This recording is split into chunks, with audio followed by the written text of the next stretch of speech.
So inside of church, we have a tendency to make sure that we keep up appearances. However, when pressure is applied, that's what is truly inside. That's inside of us. That's when that comes out. Mm-hmm. And our speaker was Kelly Minter this week. She's an author. And, I like her. Oh, she's great. Mm-hmm. And I love that she's really honest about stuff. She told a story of she was walking around her friend's car and her friend honked her horn just to scare her messing around. And she said when it happened, it legit scared her, but her reaction was not godly. Oh, no. And then, lo and behold, her neighbors were there watching her.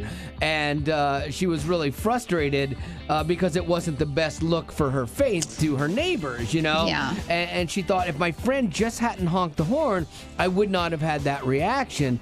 But the reality is that reaction was inside of her. You know, and that was the problem, and that was the point she was making. Because you can blame other people for the situation that causes your reaction, but ultimately, why are you looking at me, Rock? Because you blame me and Gavin for a lot of things. Well, you guys make me this way. Once again, another blame. Yeah, so in Mark 7, Jesus addresses this when he gets into it with the Pharisees. He says, these people worship me in vain. Their teachings are merely human rules. You have to let go of the commandments of God that you're holding on to, your human traditions. You have to let go of the human traditions that you're holding on to, because in Jewish tradition, they had added a whole bunch of rules and regulations. So it was all about how you looked on the outside, not what was truly inside. But then he goes on to list a bunch of things that make us defiled inside, the problems inside. He says, from within, out of a person's heart, that evil comes. Sexual immorality, theft, murder, adultery, greed, malice, deceit, lawlessness, envy, slander, arrogance, folly. That covered a bunch of stuff. I know we tend to raise other people's sins and say, well, their sin is really, really bad. But that covers a whole lot of stuff that both Betty and Gavin do. Okay. Yeah, and me, fine.